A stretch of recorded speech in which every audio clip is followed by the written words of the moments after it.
Chud the Builder is white fatigue, and I define white fatigue as the act of white people projecting their self-hatred onto the world, but namely black people. And that's the very essence of what Chud the Builder is. He's the beacon of light to insecure bigots because their identities are built on unstable foundations. The irony of Chud to call black people chimps when he built a career off of some of the most low-hanging fruit ever is comical. With the recent revelation of Chud facing attempted murder charges and a 54-year prison sentence, I think it's time to break down how Chud's soul got distorted and why we now have a front row seat to the most deserved downfall in recent internet times. Comment for the algorithm. Chud the Builder needn't have any introduction, but before I get into just how he will potentially face 54 years in prison, let me catch you guys all up. For like the past couple months, Chud the Builder, aka Dalton Etherly, has been going around and terrorizing the black community. He's been weaponizing slurs and antagonistic language to bait the reaction of black people. And the irony is that all of this is just proof he's projecting. Chud's been on this campaign to paint black people as these villains who can't control themselves, despite the fact that an unspoken social rule is that disrespect will be met with consequences. We see all over the internet them folks trying to deflect criticism under the guise of freedom of speech when no one has tried to restrict Chud's ability to talk. All people have done is point out that there are consequences, and it's gotten to the point that a literal white supremacist denounced his behavior. It's actually not a very nice thing to say, and I don't know that we should actually be out there saying, hey man, we should be able to go up to black people and start blasting a slur that offends them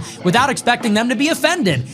Was that really ever the rallying cry? To me, it was more like, stop smoking weed in public, stop driving on the shoulder, talk more quietly, don't be on speakerphone all the time. It's more things. And I'm gonna just cut that off right there because Nick starts going off on his random racial babble. But I played that clip because Chud just isn't a civilized person. And the idea that what he's doing is justifiable or even righteous is even being rejected by some of the most extreme right-wing voices in the space. The reality is that Dalton was projecting the whole time. The real chimp was him. And the reason he's been chimping out and harassing all these innocent people is because Dalton hates himself. Let me introduce you to Chud the Bussy, the real Dalton, and the man he was before his soul got distorted. This is going to be a vital part of the story because you don't just become a hateful person without reason. And as I've been saying, he's clearly been projecting whatever self-hatred he has onto black people. Let's start with his obvious queer identity. Chud used to dress up very feminine. He was cross-dressing. There's older photos of Chud literally being a fairy. And I'm not really surprised. Even in politics, you have Republicans and conservatives who are secretly queer. Most recently, Byron Nome, the husband of Christy Nome, I really hate that MAGA bitch, was also exposed for basically being a cross-dresser and having spicy conversations with a sex worker. So the same niggas who are anti-progressive are cross-dressing in private. You think Chud put this wig on for no reason? You think Chud harasses people for no reason? Those two things are connected. He's doing it because he's suppressing who he really is. And that level of deep self-suppression is distorting his soul. And mind you, Chud the Bussy was even getting back shots from a shorty named Lily Venus. Yo D, what are you talking about? Let me give you some context. Watch this clip. 23, Nolan Road, Clarksville. I don't really remember you, but you do look familiar. Are you still in there, or did you just check out? No, I'm Dalton. I've always been Dalton, but I am a Chud. Right, but you're not my Dalton. You used to come to my house, I fed you. Yeah, you were cool as shit. I don't remember you that much, but I do remember I know you. See, we got roots. Hey, you scared me a little bit when you came up like that. You helped me when you were following Liver King. But before you were following Liver King, you used to sell me weed. I fed you before. It's been a long time. Okay. But I healed your stomach by teaching you how to eat real food? Yes. And at the start of the clip, she literally says, "Are you still in there?" And the reason she says this is obviously because she knew Dalton before Dalton got distorted and became Chud the Builder. And as a consequence of going viral, she was getting harassed a little bit. And when she cleared her name up, she also exposed the fact that Chud and her had previous relations, but not in the way that everybody thought. What's up, y'all? Lily Venus here, pretty bitch with a big dick. It's literally in my bio. I'm only bringing this up because Chud the Builder's cameraman put our conversation on Broadway on YouTube. Now millions of people know what I look like fresh off work, fucking great. But in the caption it said that black woman who used to smoke mid and get raw dogged by Chud the Builder. Well, he's not lying. I already told y'all we used to smoke. He used to sell me weed. And we did raw dog. A lot. Me, him, and my ex-wife. I am a professional pegger. It is no secret that I perform prostate massages, if you will, for men. I've been doing it for a very long time now. Most of my clientele is white men. We sign NDA agreements. I talk about me pegging all the time, but I never tell you names because discretion is key. Confidentiality is why my client list is so long. But Chud mentioned it first.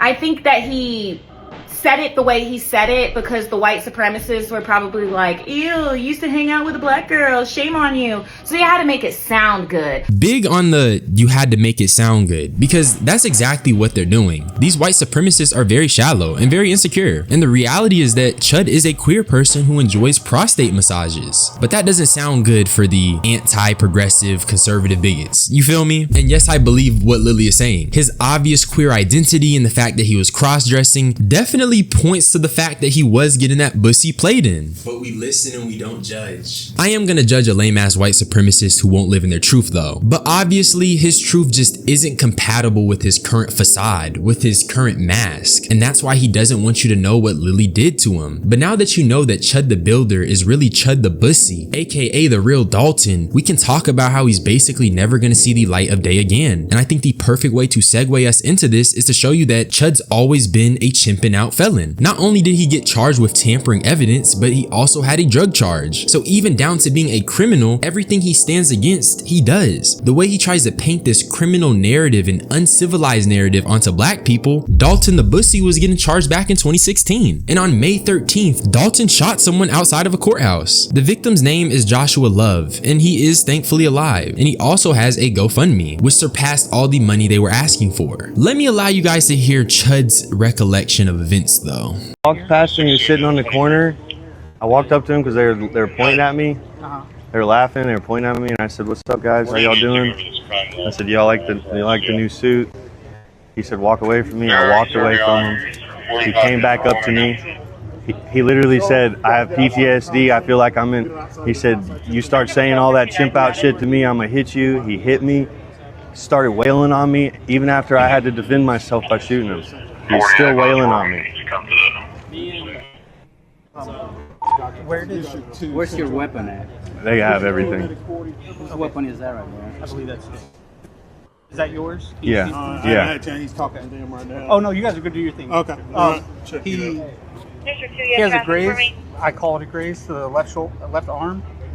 He has slight abrasion right here on his head. Here's the thing, Chud's story and the fact that he has a long history of posting stuff like this on social media means he's just not gonna get off with self-defense. Let's call a spade a spade. He left a trail of breadcrumbs that basically says this was premeditated. His social media clips all support the notion that he's just deliberately provoking people to manipulate a situation where he lawfully can use deadly force. And with the fact he's calling black people slurs, it's clear that this is racially motivated. He basically gave the cops an alley-oop to charge him. And even in the story he was giving police, you can't justify shooting a man just because you got hit once. You were not legally allowed to use deadly force. And straight from Tennessee's laws, it says you can't use deadly force if you provoke someone into an unlawful use of force. Your First Amendment does not mean you can be free from consequences. It just means your government can't prosecute you for your words. Mind Joe. The feds literally tried to warn him.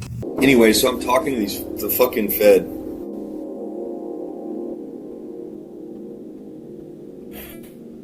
And it basically got to the point where they were like conceding in a way, like, listen, like basically saying like, we got nothing on you. And after talking to you, we actually see, like, as humans want to just give you this piece of advice. They're like, you know where this shit's going. This shit only escalates.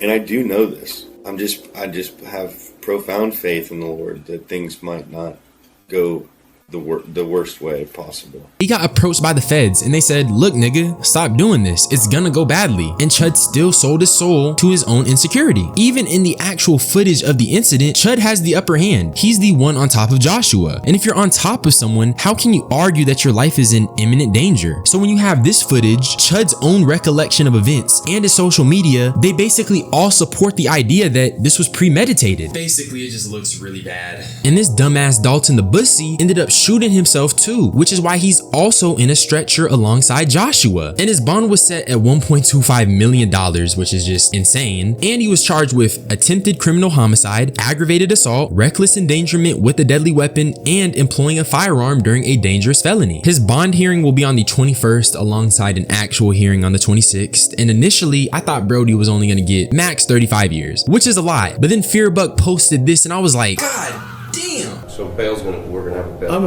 gonna set just a bond right now till we have our bail hearing. Then I'll let you make all the arguments. We can go through all the factors in the statute and see if that gets amended up or down. Okay. Yes, sir. I'm going to set initial bond at 1.25 million. 1.25 million. Based upon the fact of how many people were in the courtyard, we're here at the courthouse, and the seriousness of all these felonies, and his bond status. Okay? Yes, sir. So, the 26th at 9 o'clock, the 21st at 9 o'clock for a bond hearing, and then the 26th at 9 for a preliminary hearing right here. Does that work for everybody's calendar? General, does that work for the state? Yes. All right. Just for the court's information and Mr. Finley, the state is going to request and file a source hearing when and if there's an attempt to make bond. Okay. Is there any objection of us taking all those matters up at the bond hearing on the 21st? Okay. And Mr. Finley, do you have any objection to doing it that way? That's the most efficient way, I think. Judge, we'll try and have everything lined up for the court. Okay. All right. Anything else, Mr. Finley, from you today? No, sir. All right. From the state? Okay. That'll conclude these proceedings today, okay?